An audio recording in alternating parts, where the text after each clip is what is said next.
प्रारंभ के सभी दर्शकों को मेरा नमस्कार। मेरा नाम है संदीप आर के सिंह और आज हमारे साथ श्री मनीष ठाकुर जी। सर, बहुत बहुत स्वागत आपका।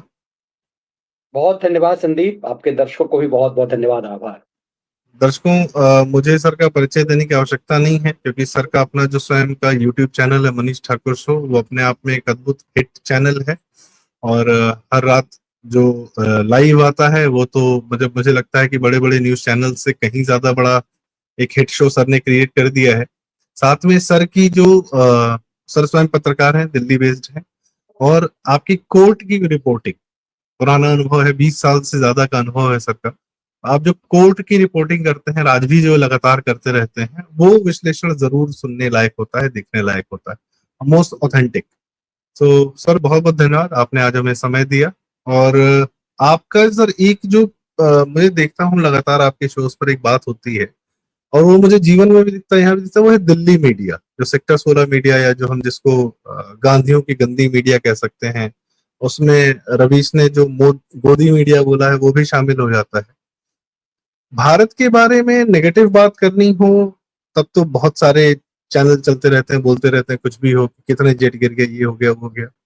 पर यदि भारत के बारे में कुछ अच्छा हुआ है, भारत के माध्यम से कुछ अच्छा हुआ है, या भारत के लीडरशिप ने कुछ अच्छा किया है, या कहीं मजबूती दिखाई है, उस बात को इनको दिखाने में क्या तकलीफ आती है? मतलब मैं बहुत ज्यादा भारत के बारे में positive stories mainly media news channels में नहीं देखता हूँ सर। ऐसा क्या कारण समझते हैं, क्यों होता होगा ये? संदीप देखिए, पिछले दिनों भी एक बार हमारी आपकी बातचीत हो रही थी तो हमने ये संदर्भ रखा था कि आप देखेंगे कि नैरेटिव बिल्ड, अभी मैंने पीछे विश्लेषण में अक्सर करता हूं, क्योंकि जैसे आपने कहा ना कि कोर्ट की रिपोर्टिंग, तो लगभग 25 साल मेरी पत्रकारिता की शुरुआत कोर्ट से है, ट्रायल कोर्ट से लेकर सुप्रीम कोर्ट कवर किया। मैं अक्सर मानता हूं कि फैसले जजेस नहीं करते, फैसले जज करे ऐसा मजबूर वकील कर देते हैं। दलीलों की अदालत में कहता हूं कि दलील कितनी महत्वपूर्ण है। एक तो वकीलों की काबिलियत, या फिर उसका सेटर होना, फिक्सर होना। जो चीफ जस्टिस ऑफ इंडिया रहे रंजन गोगोई जी ने कहा था कि सुप्रीम कोर्ट कोर्ट फिक्सरों के दबाव में है। फिक्सर्स जो हैं वो सेट कर देते हैं कि भैया केजरीवाल को जमानत देनी है। इतिहास में पहली बार हुआ कि केजरीवाल को जमानत मिली किस आधार पे? चुनाव प्रचार करने के लिए। आज तक भारत के इतिहास में किसी कोर्ट ने किसी को चुनाव प्रचार, वो भी दूसरे के चुनाव प्रचार के लिए, बेल नहीं दिया था, क्योंकि सिंघवी वकील थे और दुनिया जानता है सिब्बल और सिंघवी का क्या चलता है। आपने जो कहा ना कि ये क्यों भारत की छवि खराब करते हैं, ऐसा नहीं कि भारत की छवि ये आज हमेशा खराब करते रहे। ये जिसके खैरात पर पलते हैं ना, ये उनके लिए काम करते हैं, भारत के लिए काम नहीं करते। अब आप कुछ वीडियोस हैं जिसे आप दिखाएंगे तो जैसे कि प्रणय जेम्स राय, मैं कहता हूं उनके चैनल पे जब रवीश कुमार आते थे तो उस दौर में जो वो अपने कुछ गेस्ट को लाते थे तो अपने ढंग का वो आया। एक ही व्यक्ति को, मुझे लगता है कि मुस्तफा कुछ ऐसा करके था, वही कभी कानूनविद होता था, कभी वो संविधान विशेषज्ञ हो जाता था, कभी वो पॉलिटिकल एक्सपर्ट हो जाता था, नदियों का विशेषज्ञ भी वही हो गया। उसे तय है कि अपनी बात उसके मुंह से, एक्सपर्ट के मुंह से कैसे कहलवानी है। कोई रक्षा विशेषज्ञ आया है तो कह रहा है कि चाइना ने हमारी कोई जमीन नहीं कब्जा की है। वो कह रहा है कि भाई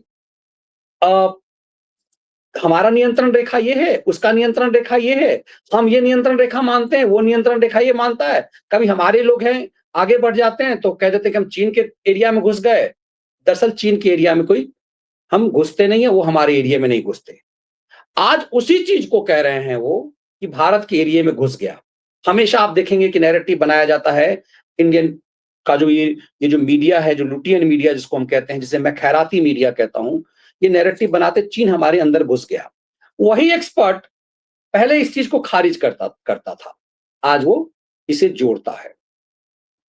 अब ऐसे ही कई एक्सपर्ट आते थे। आप रवीश कुमार की पुरानी रिपोर्टिंग को देख लीजिए। सिर्फ रवीश कुमार नहीं है, ये जितने लोग जिनको हम संपादक समझते थे अपने दौर में, आज यूट्यूब पे हो आ गए हैं, ये सब खलिहर हो गए हैं। इनकी औकात अब जन पब्लिक ने बता दी है। ये पर्टिकुलरली किसी खास समुदाय के लिए रिपोर्टिंग करते हैं, जो भारत, पाकिस्तान, बांग्लादेश में एक समुदाय है, उनका व्यूअर्स है, उनके लिए फैक्ट तैयार करते हैं। ये उस ढंग से है जो पॉकेट मार, मैं अक्सर कहता हूं, जो पॉकेट मार, यदि आपका पॉकेट मार लिया, वही चोर चोर हल्ला करना शुरू करेगा। इसीलिए इनने गोदी मीडिया शब्द गढ़ना शुरू किया। अब आप कह रहे हैं ना कि ये क्यों ऐसा करते हैं भारत की छवि।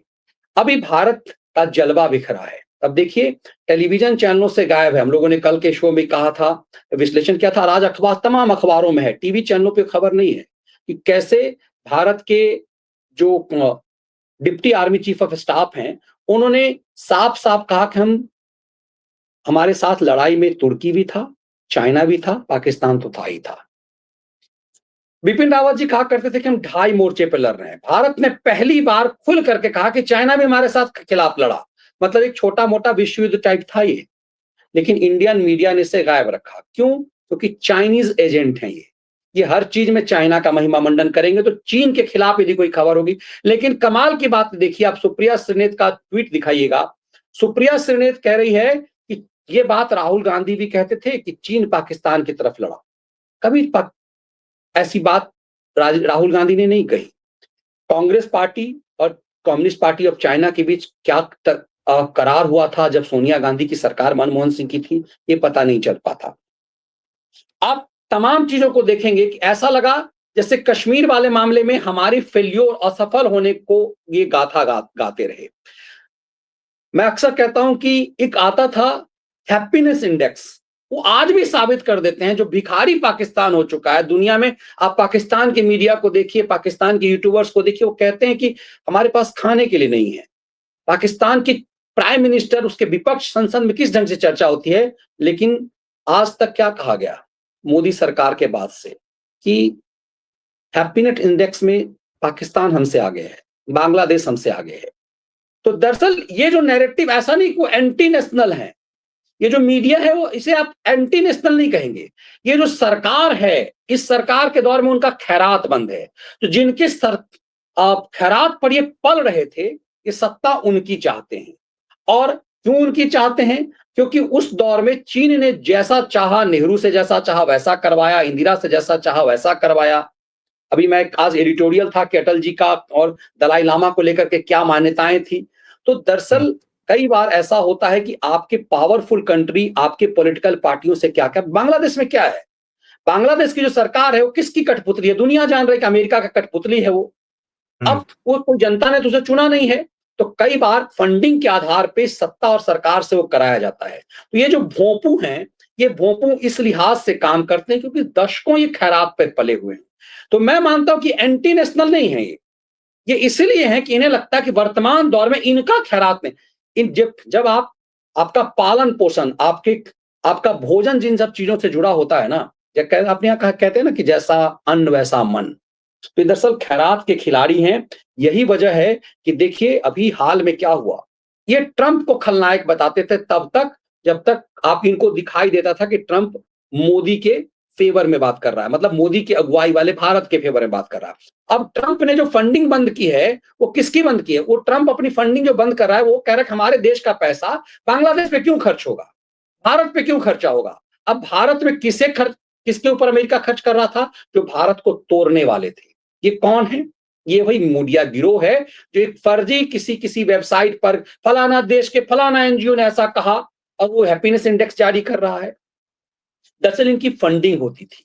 आज ये भारत का जो उत्थान है, भारत की जो इकोनॉमी में भी इजाफा हुआ है, उसकी खबर इनके यहाँ गायब रहती है। ये खबर गायब है कि भारत का जो सुप्रीमो, जो रक्षा का विशेषज्ञ है, वो कह रहा है कि हम चाइना और तुर्की, ये दोनों हमारे साथ लड़ा। इसकी चर्चा नहीं करेंगे क्योंकि तुर्की के खिलाफ बोलेंगे तो इनका वोटर नाराज हो जाएगा। तो दरअसल यही वजह है कि यूएन में अब देखिए कैसे भ्रम फैलाया गया, कि ऐसा भ्रम फैलाया गया जैसे पाकिस्तान की ताकत ऐसे बढ़ गई, अस्थायी सदस्य बन गया। मेरे भी कुछ व्यूअर्स कमेंट्स कर रहे थे उस दिन की अस्थायी सदस्य बन गया, और ये इंडियन मीडिया, कांग्रेस ने कहा ये पाकिस्तान अस्थायी सदस्य बन गया। ये क्या था? भारत को डिमोरलाइज करना। भाई ये रोटेशन के पीरियड है, गरीब से गरीब देश सबकी बारी आती है, और ये अस्थायी सदस्य 10 होते हैं, उसकी कोई औकात होती नहीं है। जी जी सर, ये लोग यूएन की बात कर रहे हैं, वो है यूएन जो अपनी जो WHO है वो कोविड के दौरान पूरी तरह फेल रहा। साफ साफ दिख रहा है, पता चल रहा है कि किस प्रकार से दुनिया में कोविड को फैलाने का कार्य WHO ने किया, कुछ बचाने का कार्य कुछ नहीं किया, जिसके लिए वो बने हैं या बढ़े हैं। या इनकी जो बिल्कुल, तमाम दुनिया भर की एजेंसीज हैं, वो सिर्फ अमेरिका के काम को दूसरे कंट्रीज में करने के लिए, दूसरे कंट्रीज पर अपना अधिकार और आधिपत्य जमाने के लिए, अब अमेरिका डायरेक्ट तो घुस नहीं सकता है, तो यूएन की एक बॉडी नाम की उसने खड़ी की जिसपे उसका पूरा कंट्रोल है, तो वो उसका इस्तेमाल कर रहा है। तो हम भारत में ये नहीं देख रहे कि हमारे पे कौन आ रहा है इस्तेमाल करने के लिए, हमारा नुकसान कैसे कर रहा है। अरे यूएन है, यूएन है, यूएन में ऐसा हो गया, यूएन में ऐसा हो गया। यूएन को तो प्रधानमंत्री मोदी स्वयं कह रहे हैं कि भैया खत्म करो, किसी काम का रहा नहीं है, तो दिस शुड बी डिसमेंटल। कल जयशंकर साहब ने कहा कि भैया we don't want the seat on the table, we are the table. हम खुद वह बन बिल्कुल, गए हैं जो बिल्कुल। यूएन से बेहतर बन गया, ब्रिक्स हो गए, कुछ भी हो गया। दुनिया भर में भारत से ज्यादा कौन जल्दी पहुंचता है, जब भूकंप आता है, बाढ़ आती, कुछ भी आता है, कोई यूएन नहीं पहुंच रहा, भारत सबसे पहले पहुंच रहा है। खैर सर, इसी बारे में जैसे आपने बताया कि एक आतंकी भी कुछ दिन पहले मरा था, उसकी खबर इन लोगों ने गायब कर दी, जबकि वो भारत का सबसे बड़ा आतंकी था।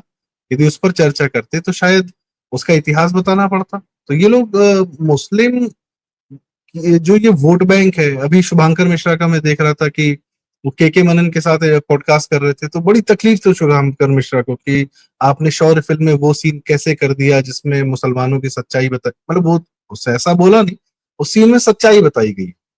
तो उस सीन से बड़ी तकलीफ है शुभांकर मिश्रा को एनडीटीवी वाले कि सर ऐसा कैसे आपने कर दिया। मतलब लगता है जैसे उसको केके को, उसको सिर्फ उस डायलॉग बोलने के लिए एकदम दबा दिया गया सामने से मीडिया वालों ने। तो ये मुसलमान वोट बैंक के साथ इनका क्या ऐसा मेल जोल है, इनको बड़ी तकलीफ है, ये उसकी बुराई बाहर नहीं आने देते जो वो कुकर्म कर रहा है पूरे भारत में बैठकर। सर देखिए, इसको इस रूप में भी आप देखिए, जब मुंबई पर आतंकी हमला हुआ तो सरकार किसकी थी? कांग्रेस की सरकार थी। महाराष्ट्र में, केंद्र में भी। लेकिन भारत ने इस पर आपत्ति पाकिस्तान से भी दर्ज नहीं कराई, क्योंकि पाकिस्तान एक एक सेंटीमेंट पाकिस्तान के साथ है, उनकी जिनके बाप दादा ने पाकिस्तान मांगा लेकिन वो जा नहीं पाए। तो भारत सरकार ने कभी इस पर आपत्ति नहीं, पाकिस्तान को खलनायक बनाने की कोशिश नहीं की। उल्टा ये देखिए कि दिग्विजय सिंह, अजीज बर्नी जो उस समय सहारा में, मैं खुद सहारा में ही था, सहारा अखबार के संपादक के साथ, उर्दू अखबार के संपादक के साथ कुछ ही दिनों के अंदर एक किताब छाप देता है, आरएसएस हिंदू आतंकवाद। अब ये सरकार को सब कुछ पता है, लेकिन उन सब चीजों को छुपाया गया, इन सब चीजों को दबाया गया, क्योंकि वो जो जिसे आप वोट बैंक कह रहे हैं वो दरअसल थोक में गिरता है। और जब वोट थोक में गिरता है तो सत्ता, महत्वपूर्ण सत्ता, ममता बनर्जी कहती है ना कि हाँ भाई मुझे वोट बैंक की चिंता होगी, क्योंकि सरकार हमारी उनके भी बल पे बनती है। तो स्वाभाविक है, इसीलिए सरकार चलाना आसान है। वो बिहार के जो राज्यपाल हैं वर्तमान में, वो क्यों कहते हैं कि जब मैं नरसिम्हा राव के पास गया और उनसे कहा कि राजीव गांधी की तरह आप भी इस तरह की कुछ मत किया कीजिए, तो उन्होंने कहा देखो, जो गटर में रहना चाहते हैं उन्हें गटर से बाहर तुम क्यों निकालना चाहते हो? आरिफ मोहम्मद खान के वक्तव्य हैं ये, कि नरसिम्हा राव ने हमसे कहा ये कि जो गटर में रहना चाहते हैं उसे निकालना क्यों चाहते हो? दरअसल पॉलिटिकल पार्टियों को लगता है कि ये वोट बैंक बहुत आसान है, इसके लिए हमको कोई मेहनत नहीं करनी पड़ रही है, सिर्फ इनको मेंटली बस एक खुराक देना है, उन्माद का खुराक देना है, थोड़ी सी इनकी गुंडागर्दी की छूट देनी है, और इनके लिए इनके इनके गलियों को साफ नहीं कर रहा है, इनके इर्द गिर्द की सफाई नहीं करनी है, इन्हें कोई सुविधाएं नहीं चाहिए। आज मोदी सरकार के दौर में मेरे यहाँ जितने भी जो कारपेंटर्स आते हैं, आप देखेंगे हालात ये कि दिल्ली एनसीआर में आपको कारपेंटर जो है वो नहीं मिल पाएगा, गैर मुस्लिम, आपको नाई नहीं मिल पाएगा, आप तलाश कीजिएगा फिर भी नहीं मिल पाएगा। तो कारपेंटर हमारे यहाँ जो था उससे मैंने पूछा, कहा कि मेरे चचा को दो दो शौचालय मिला, क्योंकि मेरी चाची दो है, मेरे चचा ने दो शादी की हुई है। इस तरह की उज्ज्वला की योजना भी है। हमने कहा कि इस तरह की सुविधाएं तुम लोगों को पहले कभी मिली? कभी नहीं मिली। ये सब स्वीकार करते हैं, मेरे पढ़े लिखे मुस्लिम मित्र भी स्वीकार करते हैं, लेकिन वो वोट नहीं देते। उन्हें पता है कि सुविधाएं से, कोई भी इन पॉलिटिकल पार्टियों को पता है कि बहुत आसान है तुष्टीकरण के वोट को साधना। और यही वजह है कि आप और हम भले इसके लिए चिंता करते हैं कि क्यों ऐसा करते हैं। ऐसा नहीं कि संदीप उन्हें बहुत अच्छा लगता है। लालू यादव चाहे मुलायम साहब, देखिए कि बनारस के पंडित जी इनको चाहिए अपने घर के गृह प्रवेश कराने के लिए, लेकिन अपनी जाति को प्रवोक करते हैं कि गांव में ब्राह्मणों को घुसने मत दो। लालू यादव यही काम करते थे। खुद हर महीने सत्यनारायण भगवान का पूजा करते थे वो, लेकिन ब्राह्मणों से करवाते थे, लेकिन खुद उन्माद फैलाते थे। इससे क्या है कि बहुत आसान होता है कि वोट और सत्ता फांसी। जो हम और आप मानसिक दिग्विजय सिंह के साथ मेरी व्यक्तिगत वो है, वो मैंने कई बार 10:30 के शो में सतीश जी के साथ भी चर्चा, मैंने कहा कि चूंकि मैंने कांग्रेस रिपोर्टिंग की है, दिग्विजय सिंह के यहाँ जब आप जाएंगे सवेरे तो 1 घंटा 1.5 घंटा पूजा करते हैं। वो व्यक्तिगत रूप से घोर सनातनी है। जो भाषा आप इस्तेमाल करते हैं वही भाषा वो भी इस्तेमाल करते हैं, लेकिन वो पब्लिकली नहीं करेंगे। कई ऐसे लोग हैं, चाहे मुलायम सिंह यादव के बारे में लोग कहते थे, लेकिन चूंकि वो आसान है वोट बैंक, हम और आप चिंता करते हैं ऐसा क्यों करते हैं, लेकिन उनके लिए वोट बैंक है वो बहुत आसानी से मिलती है। उस वोट बैंक से क्या होता है, सत्ता हासिल होती है। और पूरी डेमोक्रेसी की लड़ाई तो सत्ता के लिए है कि सत्ता इतनी आसानी से आपको मिल जा रही है, और सत्ता का सुख कि अपने मायने है, पावर का अपना इंजॉयमेंट है, तो ना चाहते हुए भी वो इन्हें सत्ता चाहिए। तो सत्ता यदि उस हासिल मिलता है तो फिर हम और आप चिंता कर लेंगे, लेकिन वो करेंगे वही काम। सब कुछ जी। कांग्रेस के सरकार में हुआ, सब कुछ जाना कि पाकिस्तान के आतंकवादी थे, कसाब जिंदा नहीं पकड़ा जाता तो अपना खेल कर लेते।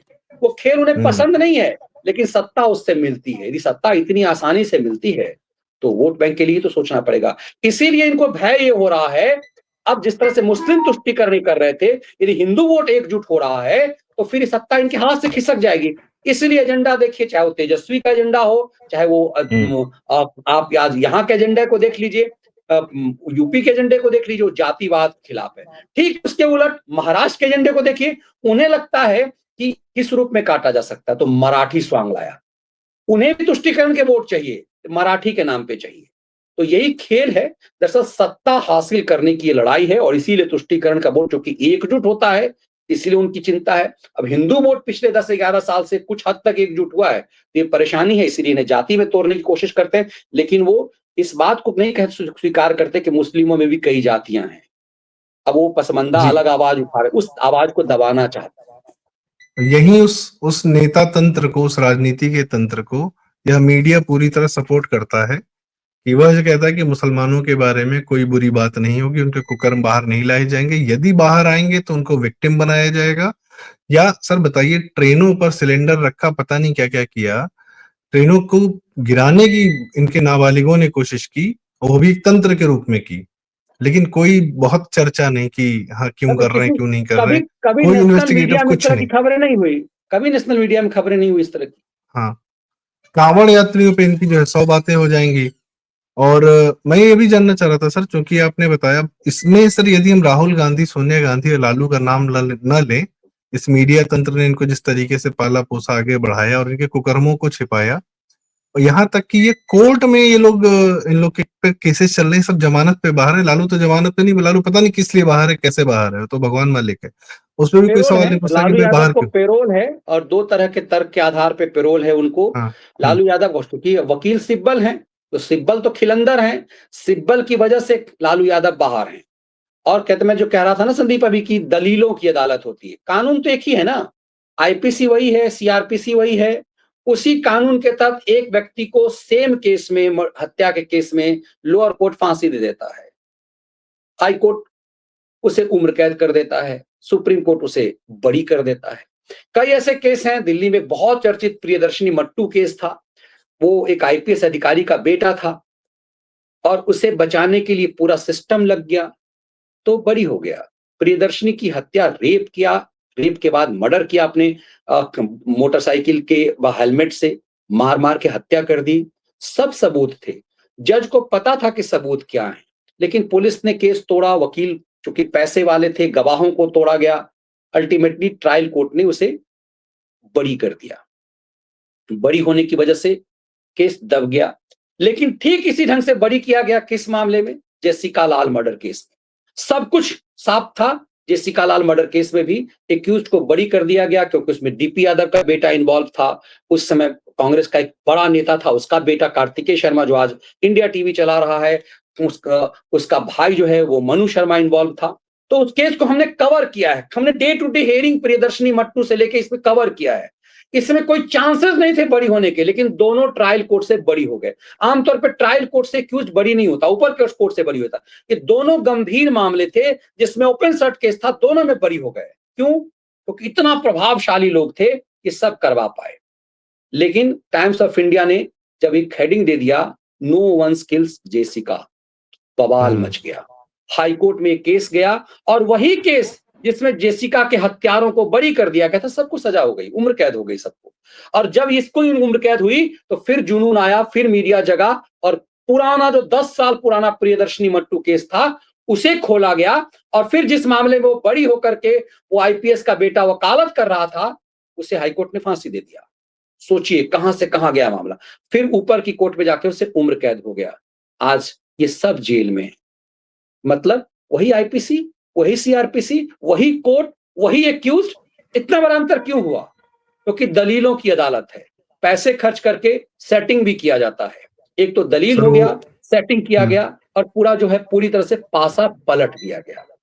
एक तो और इसमें केस याद क्या है? आता है सर, कटारा जी का। उनकी तो माता जी लगी रही नीतीश कटारा की, वही डीपी यादव का लड़का बस फिर इन्वॉल्व था हत्या में। बस सिर्फ इसलिए क्योंकि नीतीश की जो मर्डर थी, क्योंकि उस केस को भी मैंने नीलम जी को बहुत क्लोजली फॉलो किया। हम लोग कई रेगुलर हियरिंग, क्योंकि उस समय लोग ट्रायल कोर्ट कवर करता था, प्रिंट से तो बहुत क्लोजली रहा।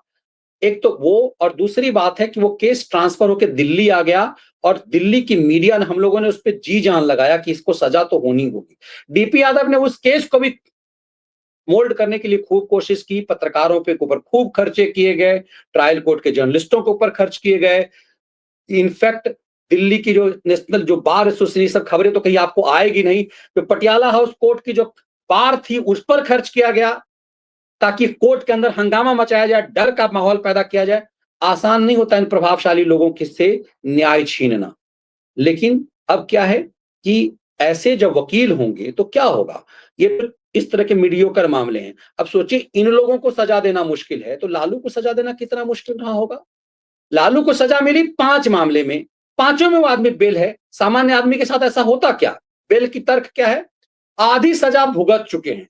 अरे तो ऊपर, लेकिन क्या है, वही लोग जो लालू को बेल दिला दिए हुए हैं वो हाई कोर्ट में जाकर के इस केस को जल्दी हियरिंग हो ऐसा नहीं चाह रहे। हाई कोर्ट में मामला ठंडा पड़ा हुआ, हियरिंग ही नहीं होगी तो सजा होगी नहीं दोबारा। लोअर कोर्ट के मुताबिक बेल पर है। ये अन्याय है। ये जुडिशियल सिस्टम का मजाक। और तब जब ये बड़े बड़े जो सुप्रीम कोर्ट के चीफ जस्टिस और बड़े बड़े जज मंच पे भाषण देते हैं तो उन्हें शर्म नहीं आती है। ये बड़ी बड़ी बातें करते हैं कि ये बताते नहीं है कि लालू यादव बेल पे क्यों है। एक याचिका सीबीआई लेकर के गई कि लालू यादव जाके बैडमिंटन खेल रहे हैं और बीमारी के नाम पे बहाना बनाए हुए हैं। ये हर चीज करता है आदमी, लेकिन 5-5 मामले में बेल पे है। स्वास्थ्य के मटन नाम पर बनाता है सर, मटन मटन बना बनाता है। रहा है, स्वास्थ्य के नाम पर बेल पे है, आधी सजा भुगत ली इसके नाम पर बेल है। तो ये मजाक है सिस्टम का। और ठीक है, देखिए पूरा सब कुछ क्लियर है सोनिया गांधी के मामले में। लेकिन अभिषेक मनु सिंह भी कल जाकर के कोर्ट से कहते कि नहीं नहीं ये तो मजाक उड़ाया है। पैसा तो यदि कांग्रेस पार्टी ने दे ही दिया तो क्या कि कांग्रेस पार्टी की इच्छा है। एक से एक तर्क गढ़ते हैं और इन तर्कों पे जब ट्रायल कोर्ट में इतने प्रभावशाली वकील जब ट्रायल कोर्ट में आएंगे तो ट्रायल कोर्ट के जजेस पे तो दबाव कई बार हो ही जाता है। बहुत सारी चीजें हैं जिसको समझने की जरूरत है इस देश में। इसीलिए इंसाफ पे भरोसा लोगों का गिरता है कि जब इन लोगों को 5-5 मामले में सजा होने के बाद भी कोई छुट्टा घूम रहा है, जातिवाद का नशा बेच रहा है बिहार में, तो लोगों को लगता है कि भाई ऐसी अदालतों के क्या मायने हैं। सर आपने अच्छा नाम लिया अभिषेक मनु सिंघवी का। उनकी तो अपनी खुद की क्रेडिबिलिटी दांव पर लगी है, पर है बड़े वकील हैं, क्योंकि एक बड़े वकील के लड़के रहे हैं वो, दिल्ली की उसी लुटियंस की पैदाइश है। तो बाकी तो वो क्या कर रहे थे, कैसे जज बना रहे थे, बिल्कुल, सारी वो दुनिया लक्ष्मीमल जानती है। सिंघवी के बेटे हैं। लक्ष्मीमल सिंघवी का नाम बहुत बड़ा है जुडिशियरी में। कहते हैं कि उनके से काबिल वकील बहुत कम हुए, तो कहते हैं ना बाप के नाम पर। लेकिन उनका तो वीडियो है यूट्यूब पे आज भी हम्म, उपलब्ध है, भले हाई कोर्ट ने बैन कर रखा हुआ है, लेकिन यूट्यूब हम्म, पे आज भी वो उपलब्ध है कि वो जी अपनी जांग पर बैठाकर एक महिला बुढ़िया जज को कह रहे थे, सपना दे रहे थे जज बनाने का। तो ये सब जो जज पैदा करने की, अब सोचिए ना, यदि कोई अभिषेक मनु सिंघवी, कोई कपिल सिब्बल के एहसान पे कोई जज बना हो, आज से 20 साल पहले हाई कोर्ट का जज बना हो, तो वो सुप्रीम कोर्ट पहुंच गया होगा। तो ऐसे लोगों से आप क्या उम्मीद कर पाएंगे? खुद मैं नहीं कह रहा, खुद अभिषेक मनु सिंघवी हम्म उस वीडियो में दावा करते हैं कि मैं तुम्हें जज बना दूंगा। और जज बनते थे, जज बनाए जाते थे। इन लोगों की ताकत। आज भी ये सब क्यों जज नहीं बने? क्योंकि जुडिशियरी से भी बड़े नाम हैं। तो ये दुर्भाग्य है इस देश का। अब सर वही बात है, एक लालू ने पूरे जुडिशियल न्यायतंत्र को ऊपर से लेकर नीचे तक उसका कच्चा चिट्ठा अपने कुकर्मों से सामने रख दिया है कि ऐसे मजाक उड़ाया जा सकता है न्यायतंत्र का। बाकी सोनिया गांधी राहुल गांधी तो जो कर रहे हैं सो कर ही रहे हैं।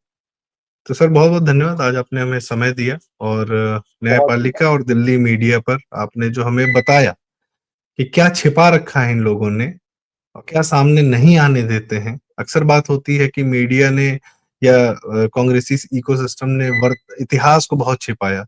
मैं तो देख रहा हूँ सर, इन्होंने वर्तमान को भी बहुत छिपा के रखा हुआ है। बहुत मतलब छिपा आप के जैसे रखा। बताते हैं कि कल परसों नरसों जिस तरीके से जो वाकई खबर होनी चाहिए, उसको छोड़कर ये दुनिया भर की सारी बातें करते हैं। ये को कौन पाकिस्तान से आ गई थी सीमा हैदर, उसके पीछे पड़ जाते हैं। मतलब फालतू फालतू के जितने बातें वो इनसे करा लो, ढंग की बिल्कुल बातें कर। मत कराओ सर। 1 लाख करोड़ का मोदी जी ने रिसर्च एंड डेवलपमेंट इंसेंटिव एक कॉर्पस शुरू किया है। ये भारत की इकोनॉमी के लिए कितना शानदार काम है। इस पर एक एक लाइन की बात नहीं किसी ने की, बिल्कुल, ताकि लोगों को पता चले, बच्चों को पता चले, वो इसमें इन्वॉल्व हो, अपना फ्यूचर बनाए। बताइए, बाकी तो बिल्कुल। बातें इनके पास बहुत है करने को। सर बहुत बहुत यही तो धन्यवाद, नुकसान आपने है। हमें समय दिया। जी सर, आपके बहुत धन्यवाद क्लोजिंग सर। Comment sir. जी।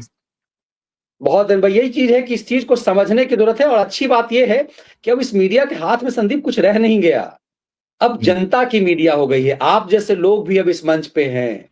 तो अब ये किसी के बस की बात नहीं है, ये खैरात का खेल करते रह जाएँगे। जनता तक जी अब ये है ना कि टेलीविज़न चैनल रोक नहीं सकता। मैं आपको छोटी-सी बात बताऊँ कि जब हम लोग प्रिंट में हुआ करते थे, तो आपस में तय करते थे, ये खबर आज नहीं करेंगे, ये ज़्यादा हो गई, कल कर लेंगे। तो उस समय पीटीआई कहीं निकाल ना दे।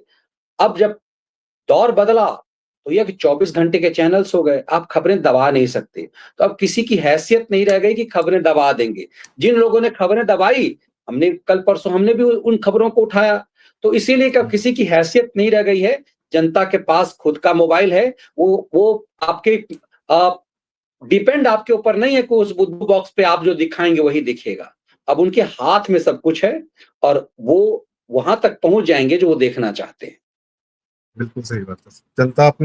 जनता अपना न्यूज खुद ढूंढ लेती है और न्यूज अपनी जनता खुद ढूंढ लेती है।